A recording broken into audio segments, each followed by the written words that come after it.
কুত্তা কুত্তায় কুত্তায় খাদ্য লাগতে দেখছেন নি? কুকুর আর কুকুরে দেখছে, দেখার মধ্যে খালি দেখলেই তোরা কিছু শিখেন।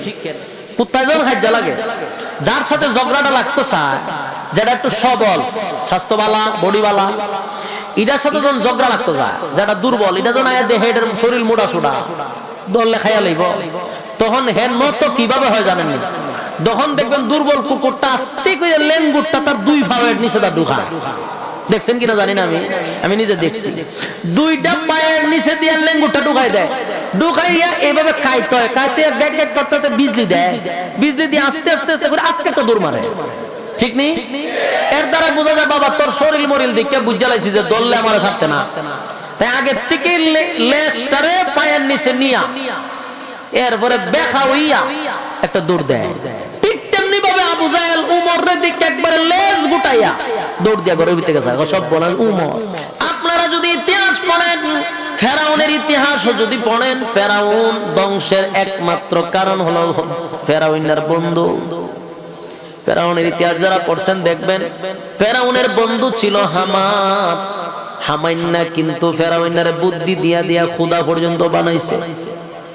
ফেরাউন্না কইছিন আমি যে খুদা হইতে চাই, আমার তো মানুষে ফিডাইব। হামাইন্না কয় কোনো ফিডা ফিডি নাই, তোরে খুদা বানানোর দায়িত্ব আমার। কে কয়? বন্ধু কয় তোরে খুদা বানানোর দায়িত্ব আমার, শুধু কর্মসূচি এখন থেকে শুরু কর, প্ল্যান শুরু করে দেখ। তাহলে ফেরাউনকে ধ্বংস করছে বন্ধু হামান। আর রাসূলের যুগে আবু জাহেলের কিছু বন্ধু গ্রুপ ছিল, তারা বন্ধুর জীবন ধ্বংস করছে। উখবারে ডাক দিয়া কয়, উখবারে বন্ধুদের সাথে যেই পরিমাণ গাদ্দারি করছস, আজকের পর থেকে তোরে বয়কট করলাম রে, বয়কট করলাম। আর কোনদিন তোর সঙ্গে আমাদের চলাফেরা হবে না।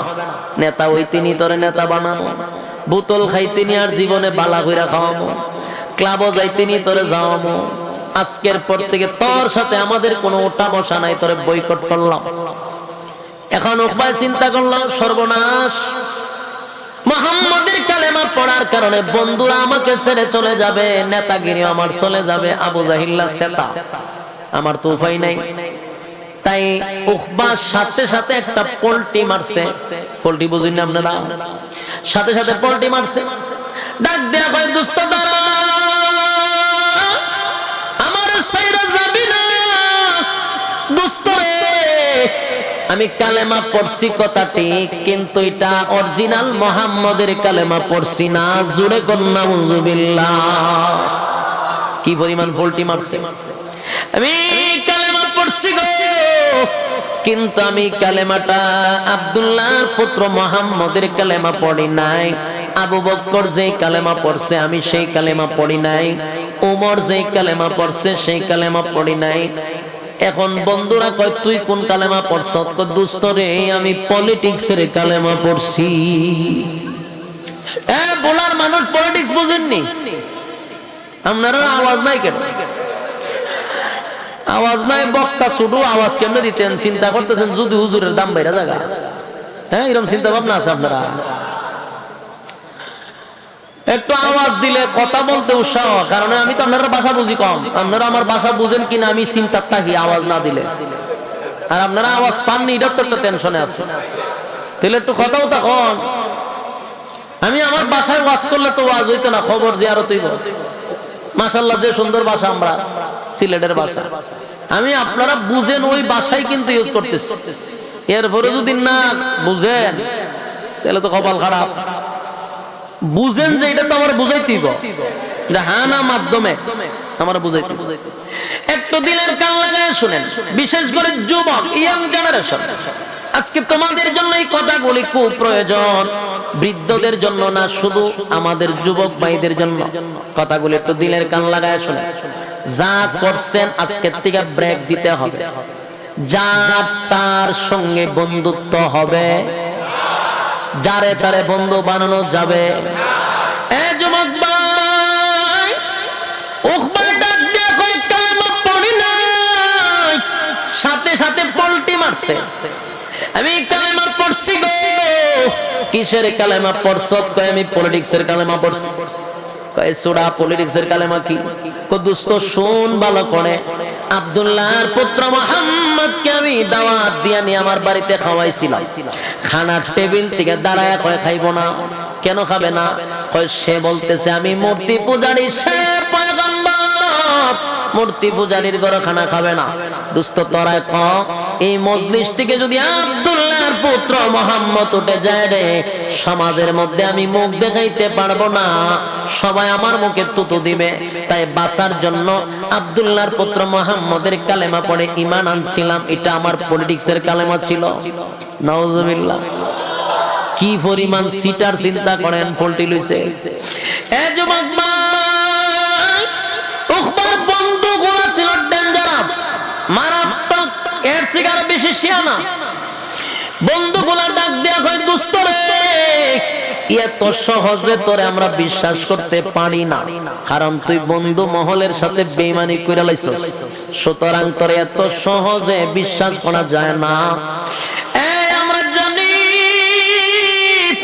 আব্দুল্লাহর পুত্র মুহাম্মদের কালেমা যে পড়ছে রে, কালেমা যে একবার পড়ছে জীবন চলে যেতে পারে, কিন্তু ঈমান ছাড়তে পারে না।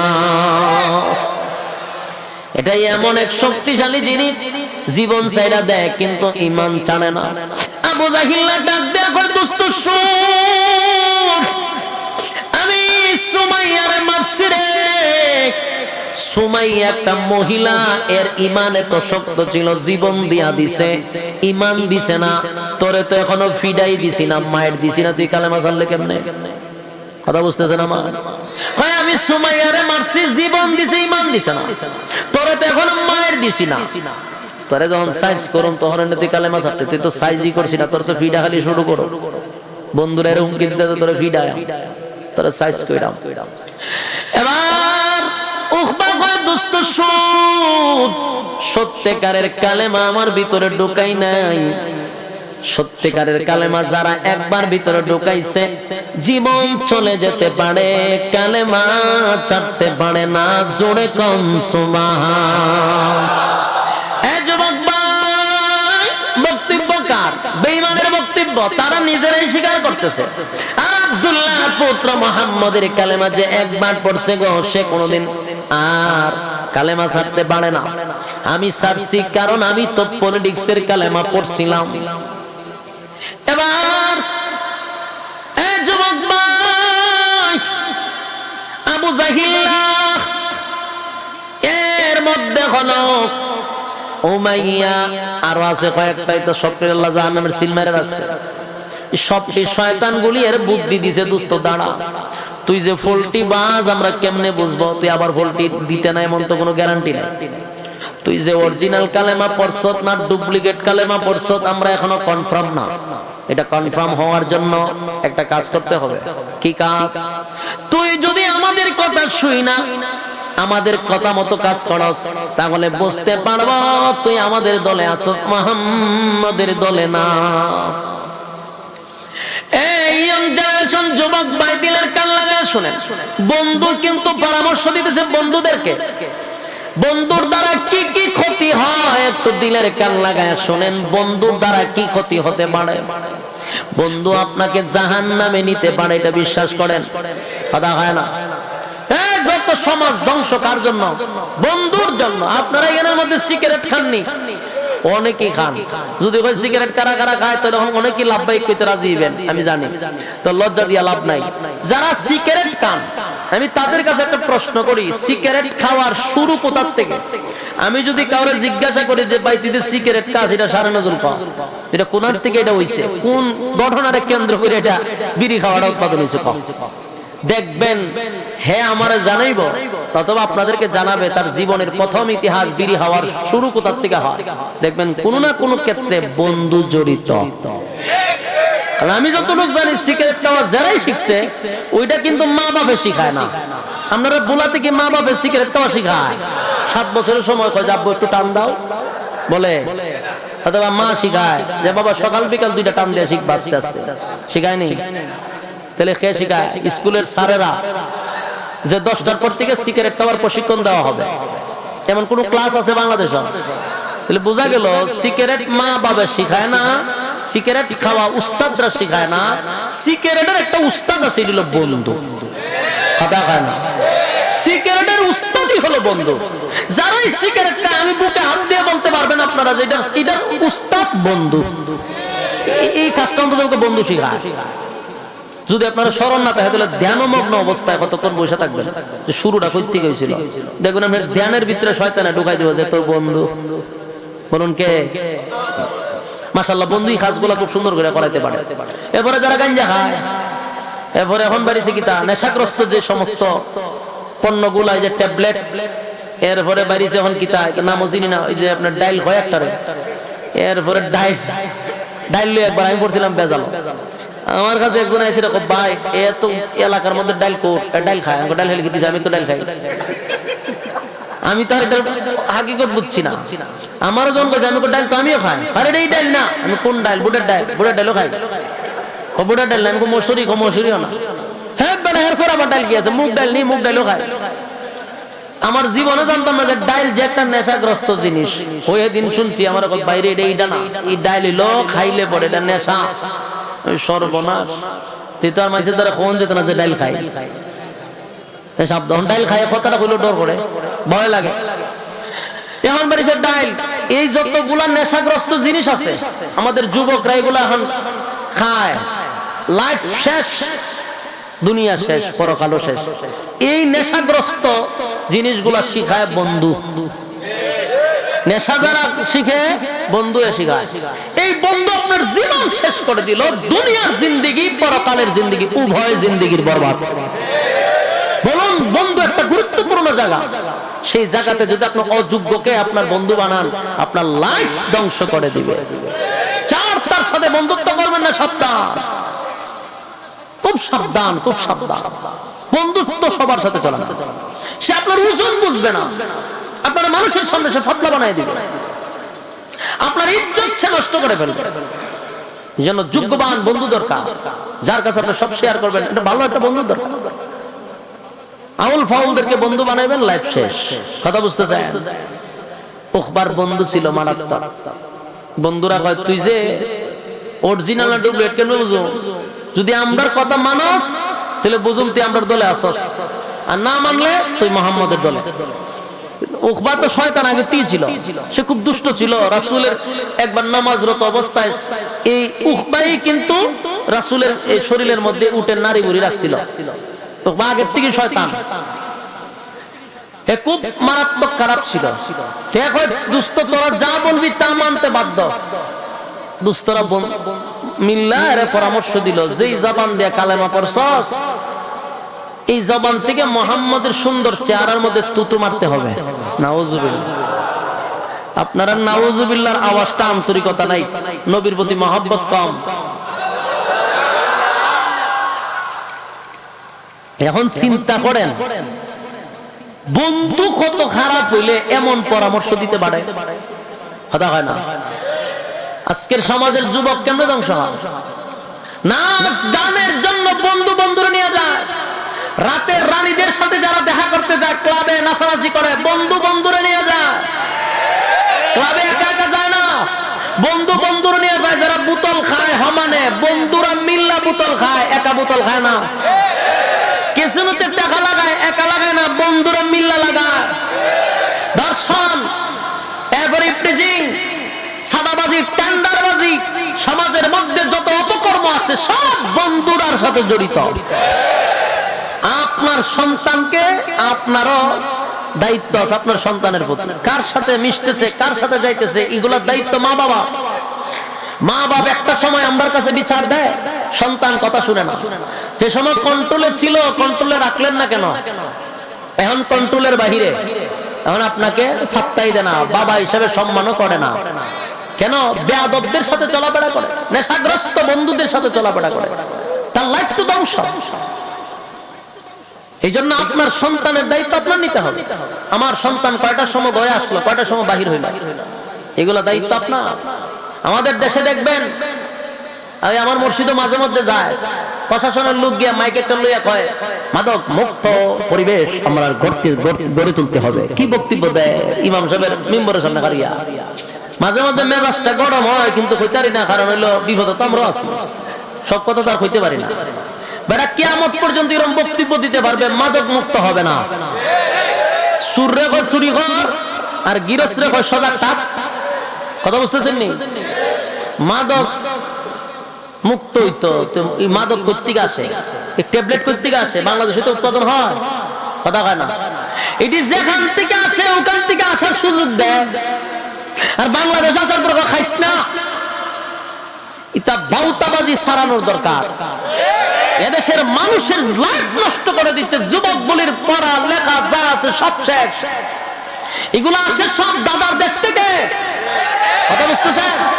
কেমনে? আমার বাড়ি একবারে বর্ডারের কাছে, আমার বাড়ি হইলো হবিগঞ্জ, পাশে হইলো চা বাগান। আমার বাড়ির থেকে চা বাগান শুরু, চা বাগানের সাইডে দিয়ে আমার বাড়ির থেকে ওই দাদার দেশের আলু দেখা যায়, এরকম লাইট দেখা যায়, আমার বাড়ির থেকে দেখা যায়।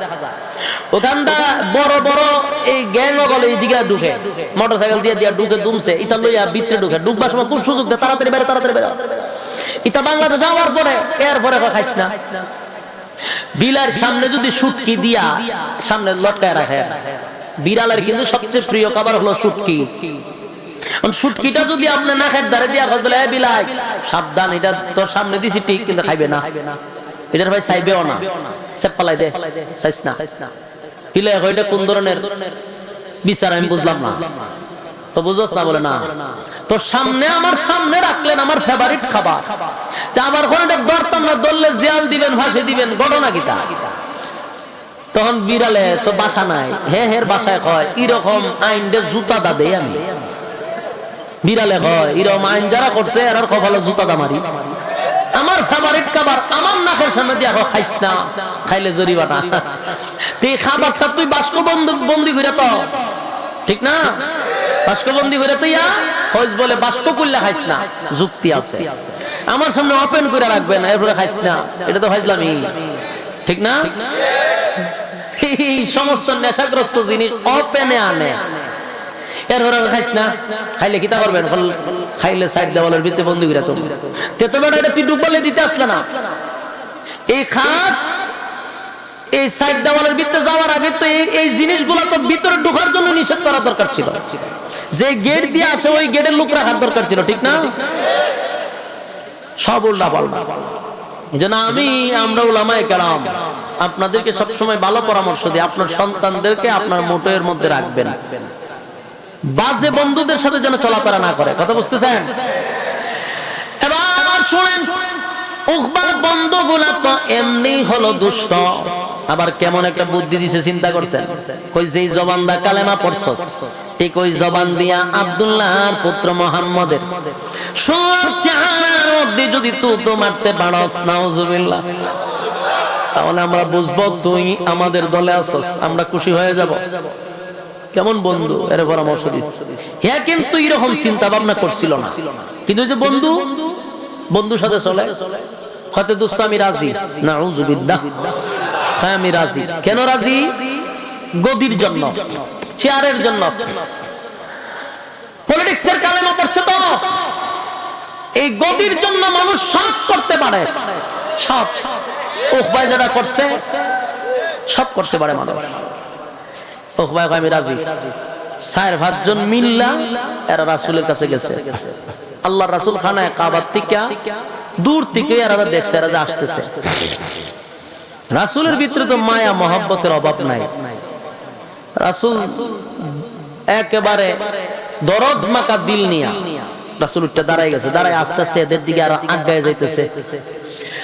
আল্লাহর হাবিব মনে করছে গতকালকে কালেমা পড়াইছি, মনে হয় গো বন্ধুদেরকে লইয়া আজকে সবার সামনে কালেমা পড়বে। নবী ভাবছে একটা, তারা করতে আসছে আর একটা। আল্লাহর হাবিব ভাবছিল হায়রে নেতারে কালকে কালেমা পড়াইছি, আজকে নেতায় আরো 5 জন নেতা নিয়ে আসছে, এরা যদি কালেমা পড়ে গো ইসলামের শক্তি বেড়ে যাবে, কারণ নেতায় কালেমা পড়লে ইসলামের শক্তি বাড়ে। কারণ হযরত ওমর আল্লাহর কাছ থেকে নবী উমর রে ছায়া আনছে সুবহানাল্লাহ।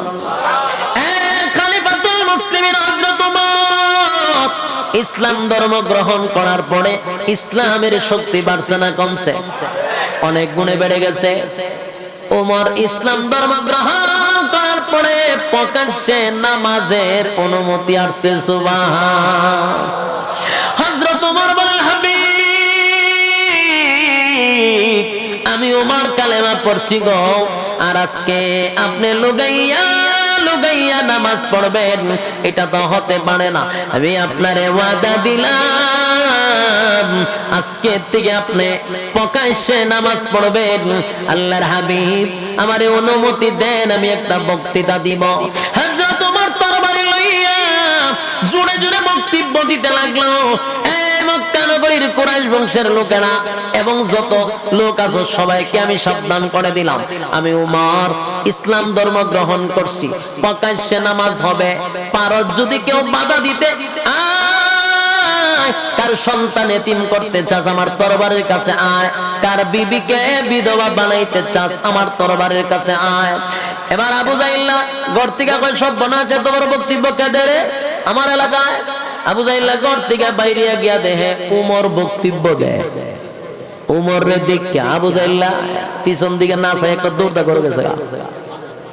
আপনারা দেশ কুত্তা কুত্তায় কুত্তায় খাদ্য লাগতে দেখছেন নি? কুকুর আর কুকুরে দেখছে, দেখার মধ্যে খালি দেখলেই তোরা কিছু শিখেন।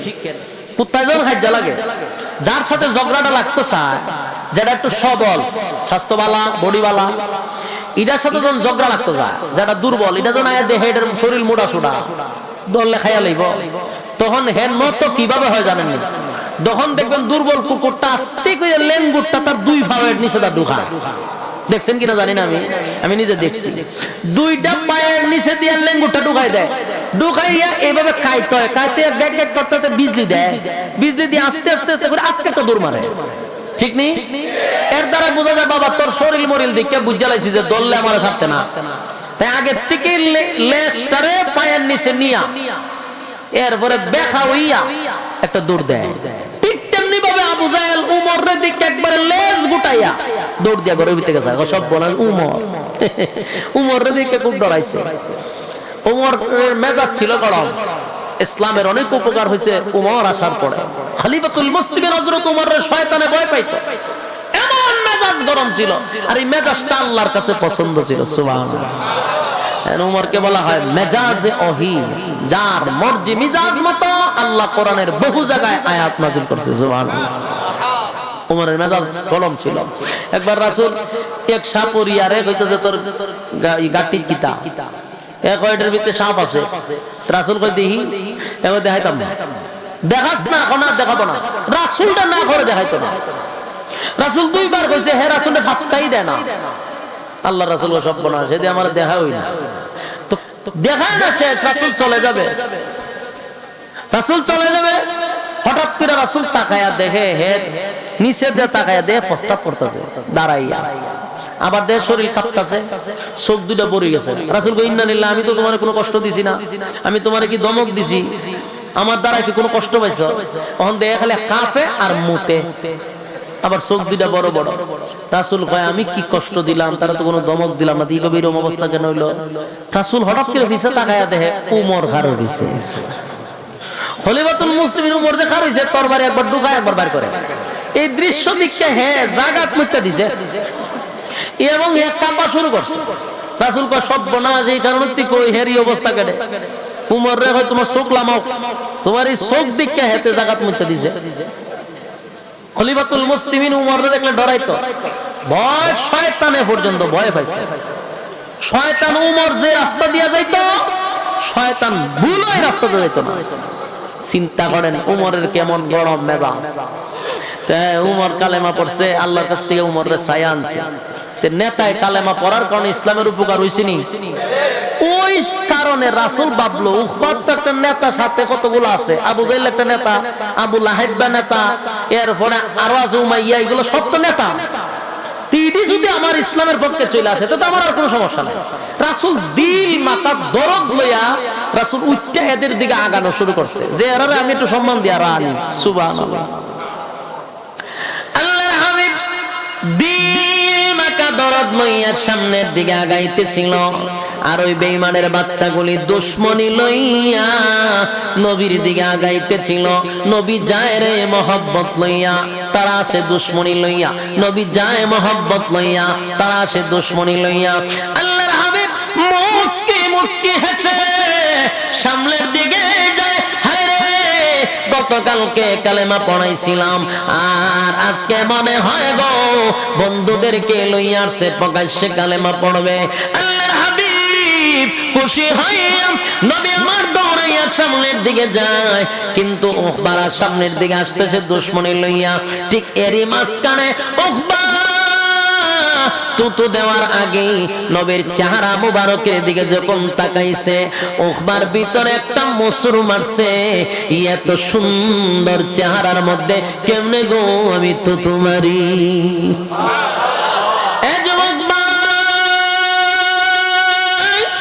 আল্লাহর হাবিবের চেহারা কত সুন্দর এত সুন্দর চেহারার মধ্যে কেমনে গো তো মারবে উকবার ভিতরে একটা মোচড় মারছে যেই চেহারার দিকে তাকাইলে আমার নবীর চেহারা এত সুন্দর ছিল রে নবীর চেহারার দিকে তাকাইলে ক্লান্তি দূর হয়ে যেত ক্লান্তি দূর হয়ে যেত নবীর চেহারার দিকে তাকাইলে কিদা পর্যন্ত নিবারণ হয়ে যেত আল্লাহর নবীর চেহারা এত সুন্দর ছিল যেই চেহারার দিকে তাকাইলেই মানুষ বুঝতে পারতো নি আল্লাহর পয়গম্বর এই নবীর চেহারা এত সুন্দর চেহারা হ্যাঁ কত সুন্দর চেহারা উকবায় কয় কেমনে রে তো তোমারি যে চেহারার দিকে তাকাইয়া সাহাবায়ে কেরাম তৃপ্তি পায় আর আল্লাহ বলেন আমার বন্ধুর যে